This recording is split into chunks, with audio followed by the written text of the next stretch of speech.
BPSC का एक इतिहास रहा है कि वो प्रीवियस ईयर के क्वेश्चन जो है वो रिपीट करती है। तो इसी संदर्भ में आज हम लोग भौतिक विज्ञान को देखेंगे। भौतिक विज्ञान ये एक ही वीडियो में ख़त्म हो जाएगा, तो कृपया इसे अंत तक देखें और आप एश्योर रहें जो इससे 4 से 5 क्वेश्चन तो आपके एग्ज़ाम में आएंगे ही आएंगे और साथ ही आपके जो मार्क्स है उसमें इम्प्रूवमेंट होगा। तो चलिए शुरू करते हैं।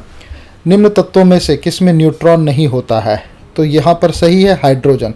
एक्चुअली हाइड्रोजन का जो परमाणु क्रमांक है वो 1 है और हाइड्रोजन जो है उसका समस्थानिक में कोई न्यूट्रॉन नहीं होता और भारी हाइड्रोजन समस्थानिक ड्यूटेरियम में 1 न्यूट्रॉन होता है, जबकि अत्यंत भारी हाइड्रोजन समस्थानिक में 2 न्यूट्रॉन होते हैं। तो हाइड्रोजन में कोई भी न्यूट्रॉन नहीं होता है। एंगस्ट्रॉम इकाई है।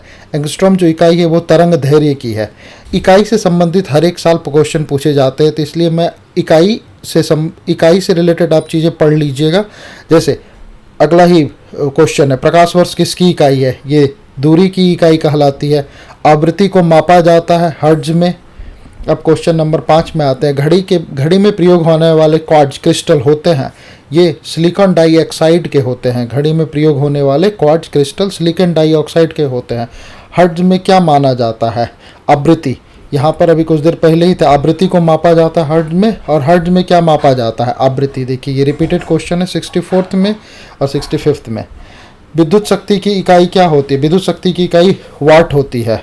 विद्युत शक्ति का जो डिफिनेशन होता है P = कार्य बटा समय, और विद्युत शक्ति का ऐसा ही मात्रक जो है वाट है। दृश्य स्पेक्ट्रम के तरंग दैर्घ्य की सीमा क्या होती है? ये 3900 एम्पियर से 7600 एम्पियर के बीच में होती है। अब आते क्वेश्चन नंबर 9 पे। सौर विकिरण निम्न में से किस परास में दिखता है? ये 400 से 700 nm में दिखता है। आर्द्रता किस उपकरण से नापी जाती है? आर्द्रता को नापने के लिए हाइग्रोमीटर का इस्तेमाल किया जाता है। दाब की इकाई क्या है? दाब की इकाई न्यूटन प्रति वर्ग मीटर होती है। दाब का मात्रक क्या होता है? दाब का मात्रक जो होता है, दाब का मात्रक न्यूटन पर मीटर स्क्वायर होता है, जिसे कि पास्कल भी कहते हैं। तो यहाँ पर ये जो क्वेश्चन है 12वां, दाब का मात्रक क्या है? यहाँ पर आंसर होगा उपयुक्त में से कोई नहीं और उपयुक्त में से 1 से अधिक। अब आते हैं क्वेश्चन नंबर 13 पर। निम्नलिखित में से कौन सी अदिश राशि है? बी दाब। दाब जो है एक अदिश राशि है। हमें ये जानना चाहिए अदिश राशि और सदिश राशि, जिस राशियों को व्यक्त करने के लिए दिशा और परिमाण दोनों की आवश्यकता होती है उन्हें सदिश राशियाँ कहते हैं, जैसे कि बल, वेग, विस्थापन, त्वरण। और जिन राशियों को व्यक्त करने के लिए केवल परिमाण की आवश्यकता होती है, दिशा की नहीं, उन्हें अदिश राशियाँ कहते हैं। उदाहरण आयतन, दाब, चाल, दूरी। Question number 14। निम्नलिखित में से किस राशि का मात्रक नहीं है? विकृति का कोई मात्रक नहीं होता है। Question number 15। सही कथन चुने। लाल रंग का तरंग दैर्घ्य प्रकाश बैगनी प्रकाश से कम है। लाल रंग का तरंग दैर्घ्य बैगनी प्रकाश से ज़्यादा है। बैगनी प्रकाश का तरंग दैर्घ्य हरे रंग से ज़्यादा है और बैगनी प्रकाश का तरंग दैर्घ्य पीले प्रकाश से ज़्यादा, और उपयुक्त में से कोई नहीं, उपयुक्त में से 1 से अधिक। तो यहाँ पर जो सही कथन है, ये कथन है लाल रंग का तरंग दैर्घ्य बैगनी प्रकाश से ज़्यादा है। सिंपल। झंडा, रेलवे में झंडे के रूप में लाल रंग का प्रयोग किया जाता है, तो लाल रंग का तरंग दैर्घ्य प्रकाश बैगनी प्रकाश से ज़्यादा है। जब क्वेश्चन नंबर 16। जब दिन में पानी पर साबुन की फिल्म दिखाई देती है तो यह सुंदर रंग दिखाती है। यह घटना को क्या कहते हैं? इस घटना को प्रकाश का व्यतिकरण कहते हैं। प्रकाश के व्यतिकरण के कारण बहुत सारे रंग और सुंदर दिखाई देती है। Question number 17। एक परमाणु के केंद्र का धनावेशित हिस्सा कहलाता है न्यूक्लियस। Question number 18। एक ठोस को सीधे गैस में परिवर्तन को कहते हैं ऊर्ध्वापतन। Question number 19। वह ताप बिंदु जिस पर ठोस, द्रव और गैसीय अवस्थाएं एक साथ रह सकती है कहलाता है त्रिक बिंदु। यानी कि वह ताप बिंदु जिस पर ठोस, द्रव और गैसीय अवस्था एक ही साथ रह सकती है त्रिक बिंदु कहलाता है। कॉस्मिक किरणें क्या होती है? कॉस्मिक किरणें जो होती है वो एक्चुअली में आवेशित कण होते हैं। Question number 21। 2G स्पेक्ट्रम में अक्षर G किस शब्द के लिए प्रयुक्त हुआ है? यहाँ जनरेशन से होता है। अब ये क्वेश्चन 53rd और 55th का हो सकता है इस बार पूछ दे। 5G स्पेक्ट्रम में G किस शब्द के लिए प्रयुक्त हुआ है? तो जनरेशन के लिए। रडार का आविष्कार किसने किया था? तो रॉबर्ट वाटसन ने किया था। आते हैं 23rd क्वेश्चन पर। गॉड पार्टिकल क्या है? गॉड पार्टिकल एक हिग्स बोसॉन है। गॉड पार्टिकल के बारे में ये है जो भौतिक विज्ञान के लिए इनको जिसने इनकी खोज की थी उसे उनको नोबेल पुरस्कार मिला था। Sir question number 24, sir CV Raman को भौतिकी का नोबेल पुरस्कार प्राप्त हुआ था सन 1930 ईस्वी में। टेलीस्कोप का खोज किस वैज्ञानिक ने की थी? टेलीस्कोप गैलीलियो के द्वारा खोज की गई थी। इस सदी की शुरुआत में हवाई जहाज का आविष्कार किसने किया था? राइट ब्रदर्स ने। 1 माइक्रोन बराबर है सी 1/1000 मिलीमीटर के। क्वेश्चन नंबर 28, 40 डिग्री सेल्सियस का मान फ़ारेनहाइट स्केल में क्या है? ये यहाँ पे थोड़ा मैथमेटिकली मैं आपको बताता हूँ। फ़ारेनहाइट का जो फार्मूला, फ़ारेनहाइट जो फार्मूला होता है वो ऐसे है 9/5 सी गुना सी प्लस 32, जहाँ पर सी जो है हमारा सेल्सियस 40 डिग्री सेल्सियस है, यानी कि फ़ारेनहाइट 9/5 सी प्लस 32। अब उन्होंने कहा है कि 40 डिग्री सेल्सियस को का मान फ़ारेनहाइट स्केल में क्या होना चाहिए? तो यहाँ पर 9/5 करेंगे और सी की जगह पर हम 40 डालेंगे प्लस 32 कर देंगे। अब 5 को 40 से डिवाइड करेंगे तो ये 8 होगा और 9 को 8 से मल्टीप्लाई करेंगे तो 72 होगा प्लस 32 104, यानी कि 40 डिग्री सेल्सियस का फ़ारेनहाइट स्केल पर 104 डिग्री 40 डिग्री सेल्सियस का मान फ़ारेनहाइट स्केल पर 104 डिग्री फ़ारेनहाइट होगा। क्रोमेटोग्राफी की तकनीक का प्रयोग होता है एक मिश्रण से पदार्थों को अलग करने में। लोलक की कालावधि कितनी होती है? ये लंबाई इसके लंबाई के ऊपर निर्भर करती है। बल गुणनफल है। बल गुणनफल द्रव्यमान और त्वरण है। बल गुणनफल कहते हैं। त्वरण ज्ञात करने का सही सूत्र क्या होता है? A = v-u/t। यहाँ पर जो है भी जो होता है वो वेग है, u वहाँ पर u वेग से गति कहते हैं और t जो है होता है वो टाइम होता है। निम्नलिखित में से कौन सी राशि सदिश नहीं है? आयतन सदिश राशि नहीं है। क्वेश्चन नंबर 34, पदार्थ के संवेग और वेग के अनुपात में कौन सी भौतिक राशि प्राप्त की जाती है? द्रव्यमान। 1 किलोमीटर दूरी का तात्पर्य है 1000 मीटर। 1 पिकोग्राम बराबर होता है 10⁻12 ग्राम के। आप एक लिफ्ट में खड़े हैं और लिफ्ट के फर्श पर आपके भार द्वारा लग रहा बल क्या होता है? लिफ्ट के 9.8 मीटर पर सेकेंड के त्वरण से नीचे आते समय 0 होगा। यदि एक पंख, एक रबड़ और एक गेंद एक लकड़ी की गेंद निर्वात में ध्यान रखिएगा, यहाँ पर क्वेश्चन में निर्वात में एक समान ऊंचाई से स्वतंत्रता पूर्वक एक साथ गिर रही है तो वो तीनों एक ही साथ जमीन पर पहुंचेगी। यदि अब आते हैं वायु में ध्वनि तरंग होती है। वायु में ध्वनि तरंग अनुदैर्घ्य होती है। क्वेश्चन नंबर 40, रेत और नैफ्थलीन के मिश्रण को किसके द्वारा पृथक किया जा सकता है? ये आसवन है, डिस्टिलेशन जिसे कहते हैं। क्वेश्चन नंबर 41, विद्युत शक्ति की इकाई क्या होती है? वाट। क्वेश्चन नंबर 42, निम्नलिखित में से कौन सा सही सुमेलित नहीं है? क्वेश्चन नंबर ऑप्शन है डी, गैल्वेनोमीटर में विद्युत प्रवाह प्रतिरोध होता है, ये सही नहीं है। वोल्टमीटर विभवांतर है। एमीमीटर विद्युत धारा के लिए है। पोटेशियोमीटर विद्युत वाहक बल है। क्वेश्चन नंबर 43, टरबाइन एवं डायनेमो से बिजली प्राप्त करने में किस ऊर्जा को विद्युत ऊर्जा में परिवर्तन करते हैं? इसका सही आंसर है मैकेनिकल ऊर्जा। क्वेश्चन नंबर 44, 100 वाट का बिजली का बल्ब यदि 10 घंटे जले तो बिजली कितनी खर्च होगी? ये क्वेश्चन है, इसका सही आंसर है 1 इकाई। यदि 100 वाट का बल्ब 10 घंटे चले तो 1 इकाई बिजली खर्च होगी। यूनिट इकाई इक्वल टू जितना वाट है उतना घंटा, यानी कि 1000 वाट पर घंटा, यानी कि 1 यूनिट। क्वेश्चन नंबर 45, 2 समानांतर प्रतिरोध वाले सर्किट का कुल प्रतिरोध 1.403 किलो ओम है। यदि एक प्रतिरोध का मान 2 किलो ओम है तो दूसरे प्रतिरोध का मान क्या होगा? तो कुल प्रतिरोध जो है R बराबर 1.403 किलो ओम है और R1 जो है वो 2 किलो ओम है। तो यहाँ पर फॉर्मूला है 1/R equal to 1/R1 plus 1/R2 is equal to R1 plus R2 by R1 multiply R2। R बराबर R1 R2 divided R1 plus R2। अब R की वैल्यू हमारे पास है 1.403, 2R2 की वैल्यू हमारे पास है और प्लस 2R2 ये है। अब डिवाइडेड बाय 2 प्लस R2 यानी कि R1 की वैल्यू हमारे पास दी हुई है 2 और R2 की वैल्यू नहीं दी हुई है। तो इससे इस फार्मूले से हम लोग R2 की वैल्यू निकाल लेंगे जो कि 4.70 किलो ओम है। क्वेश्चन नंबर 46, एक सामान्य शुष्क सेल में विद्युत अपघट्य होता है अमोनियम क्लोराइड से। क्वेश्चन नंबर 47, डायनेमो है वो यांत्रिक ऊर्जा को विद्युत ऊर्जा में परिवर्तन करना होता है। क्वेश्चन नंबर 48, विद्युत मोटर में क्या होता है, विद्युत ऊर्जा को यांत्रिक ऊर्जा में बदला जाता है। क्वेश्चन नंबर 49, विद्युत धारा निम्न में से किस उपकरण से नापी जाती है, इसे नापी जाती है पोटेशियोमीटर से। क्वेश्चन नंबर 50, विद्युत धारा किस उपकरण से नापी जाती है, वही विद्युत धारा किस उपकरण से नापी जाती है तो एमीमीटर से। और विद्युत धारा हमको निम्न में से किस उपकरण से नापी जाती है तो एमीमीटर से। ये दो क्वेश्चन लगातार 64th बीपीएससी और 65th बीपीएससी में पूछा गया था।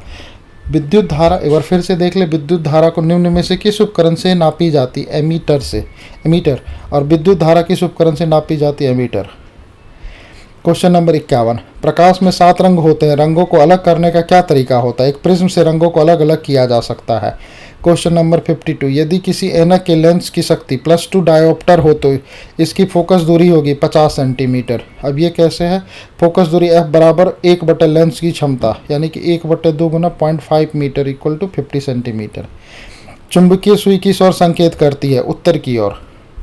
क्वेश्चन नंबर 54, श्वेत प्रकाश की नली से में कैसे पैदा करते हैं, तंतु को गर्म करके। क्वेश्चन नंबर 55, आइंस्टीन को नोबेल प्राइज किस कार्य के लिए दिया गया था, प्रकाश विद्युत प्रभाव के कारण। क्वेश्चन नंबर 56, विद्युत उत्पन्न करने के लिए कौन सी धातु का उपयोग होता है, यूरेनियम। यूरेनियम से विद्युत नाभिकीय रिएक्टर से ऊर्जा प्राप्त की जा सकती है।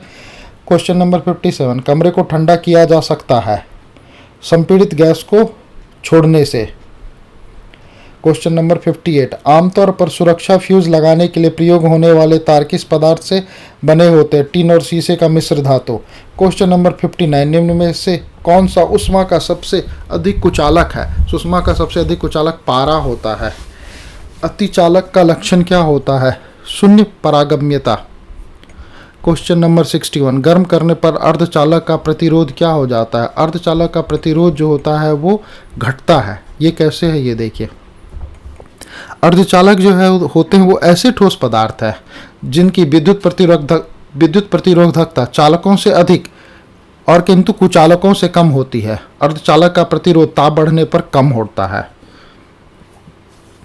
क्वेश्चन नंबर 62, ठंडक के दिनों में लोहे के गुटके और लकड़ी के गुटके को प्रातःकाल छुए तो लोहे का गुटका ठंडा लगता है क्योंकि लकड़ी की तुलना में लोहा ऊष्मा का अच्छा चालक है। क्वेश्चन नंबर 63, एक पंखा गर्मी के मौसम में आराम की अनुभूति पैदा करता है क्योंकि हमारा पसीना तेजी से वाष्पित हो जाता है। क्वेश्चन नंबर 64, कमरे में रखा रेफ्रिजरेटर का दरवाज़ा खोलकर आप अंततः कमरे को थोड़ा गर्म कर सकते हैं। क्वेश्चन नंबर 65, ये भी है, यही क्वेश्चन है, यदि कमरे का दरवाज़ा कुछ घंटे के लिए छोड़ दिया जाए तो कमरे का तापमान बढ़ जाएगा। ये 39th बीपीएससी में क्वेश्चन पूछा गया था, कमरे में रखा रेफ्रिजरेटर का दरवाज़ा खोलकर, इसका ऑप्शन सी था। और ये 67th बीपीएससी में पूछा गया था। अब आते हैं क्वेश्चन नंबर 66, निम्नलिखित में से गलत कथन का चयन करें।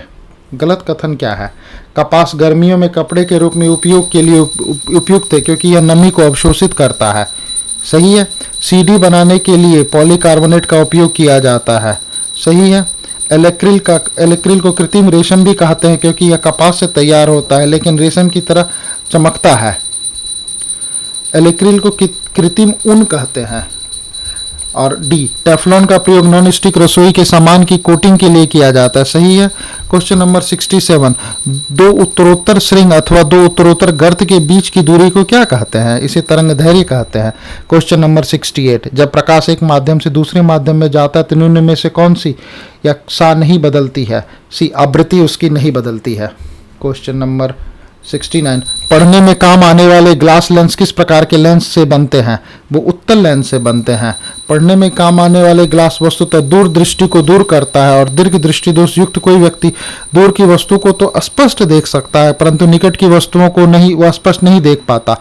इस दोष को उचित फोकस दूरी के उत्तल लेंस का उपयोग करके ही संशोधित किया जा सकता है। क्वेश्चन नंबर 70, दर्पण के सामने खड़े एक व्यक्ति को अपना प्रतिबिंब अपने से बड़ा लगता है। इसका तात्पर्य है कि दर्पण का प्रकार है अवतल। ध्वनि की वायु में वेग अनुमानित है, ये है 330 मीटर पर सेकंड। प्रकाश विकिरणों की प्रकृति होती है तरंग और कण दोनों के समान। प्रकाश विकिरण की प्रकृति होती है तरंग और कण दोनों के समान। आकाश नीला लगता है क्योंकि लघु तरंग दीर्घ तरंगों की अपेक्षा वायुमंडल द्वारा अधिक प्रकीर्ण होती है। क्वेश्चन नंबर 74, रात के समय खुले आकाश में तारे के टिमटिमाने को किससे समझाया जा सकता है? प्रकाश के अपवर्तन से। ये 67 बीपीएससी का क्वेश्चन है। जो रात के खुले आकाश में तारे के टिमटिमाने को किससे समझाया जा सकता है? प्रकाश के अपवर्तन से। क्योंकि रात में खुले आकाश के में तारे जब टिमटिमाते हैं तो तारे को प्रकाश की पृथ्वी के वायुमंडल तक पहुंचने में होने वाला जो है होता है अपवर्तन ही है कहलाता है। क्वेश्चन नंबर 75, पानी का घनत्व अधिकतम होता है 4 डिग्री सेल्सियस पर। क्वेश्चन नंबर 76, 50 डिग्री सेल्सियस का मान फ़ारेनहाइट स्केल में है बी 122 डिग्री फ़ारेनहाइट। गई फॉर्मूला अभी हमने देखा ही था, उससे फ़ारेनहाइट हम निकाल लेंगे। फ़ारेनहाइट का फॉर्मूला है F = 9/5 × C+32। बर्फ का एक टुकड़ा पानी के लबालब भरे बीकर में तैर रहा है, जबकि पूरी बर्फ पिघल जाती है तो इसके जल स्तर में कोई भी परिवर्तन नहीं होगा। वर्षा की बूंद की गोलाकार आकृति का कारण क्या होता है? पृष्ठ तनाव। 79, सबसे ज्यादा सान्यता होती है शहद की। क्वेश्चन नंबर 80, महासागर में ऊंची जल तरंगे कैसे आती है? चंद्रमा के कारण।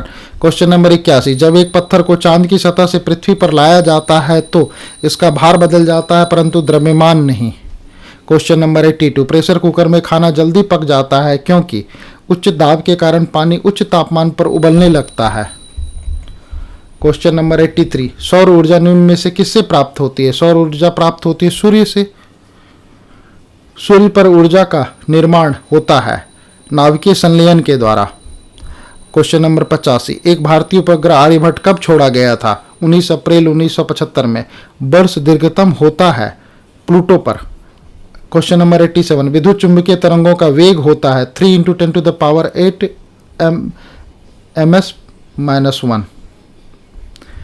क्वेश्चन नंबर 88, सूर्य के प्रकाश को धरती पर पहुंचने में लगने वाला समय है 8.5 मिनट। सूर्य का प्रकाश पृथ्वी पर पहुंचता है, यहाँ पर उपयुक्त में से कोई नहीं, उपयुक्त में से एक से अधिक होगा क्योंकि उपयुक्त में हमने देखा था 8.5 सेकंड में आता है। सौर मंडल का सबसे बड़ा ग्रह कौन सा है? बृहस्पति। निम्नलिखित में से कौन सा कंप्यूटर भाषा नहीं है? बेसिक, सी, फास्ट और फोर्ट्रान। यहाँ पर फास्ट जो है वो कंप्यूटर की भाषा नहीं है। क्वेश्चन नंबर 42, निम्न में कौन सी धातु रोशनी के बल्बों में फिलामेंट के रूप में प्रयोग होती है? टंगस्टन। क्वेश्चन नंबर 93, निम्न में से कौन सा धातु अर्धचालक ड्यूक्टर के रूप में ट्रांजिस्टर में प्रयोग होता है? ये जर्मेनियम है। परमाणु। क्वेश्चन नंबर 94, परमाणु नाभिक के अवयव होते हैं प्रोटॉन एवं न्यूट्रॉन। क्वेश्चन नंबर 95, निम्नलिखित में से कौन सा विकल्प गलत है? ये है नाभिकीय के अंदर प्रोटॉन और इलेक्ट्रॉन की उपस्थिति के कारण परमाणु विद्युत से उदासीन होता है। क्वेश्चन नंबर 96, निम्नलिखित में कौन वैकल्पिक ऊर्जा का सबसे बड़ा भंडार है? यहाँ पर सौर ऊर्जा है। क्वेश्चन नंबर 97, परमाणु बम का सिद्धांत आधारित होता है नाभिकीय विखंडन पे। परमाणु बम का सिद्धांत नाभिकीय विखंडन पर, और हाइड्रोजन बम का सिद्धांत जो है अनियंत्रित संलयन प्रतिक्रिया है। ये ध्यान रखने वाली बात है। परमाणु बम का सिद्धांत जो वो नाभिकीय विखंडन पर आधारित है और हाइड्रोजन बम अनियंत्रित संलयन प्रतिक्रिया पर है। वायु में कौन सी नोबल गैस नहीं होती है? रेडॉन। अब आते हैं बिजली की खपत का बिल किससे मापन पर आधारित होता है? ये है वोल्टेज पर। क्वेश्चन नंबर 101, निम्नलिखित में से सबसे भारी धातु है बी यूरेनियम। इनसेट 2 कब छोड़ा गया था? ये 10 जुलाई 1992 को छोड़ा गया था। अब रसायन विज्ञान अगले वीडियो में मैं बताऊंगा। वीडियो देखने के लिए बहुत बहुत धन्यवाद। यदि आप इस चैनल पर नए हैं तो इसे सब्सक्राइब करना ना भूलें। धन्यवाद।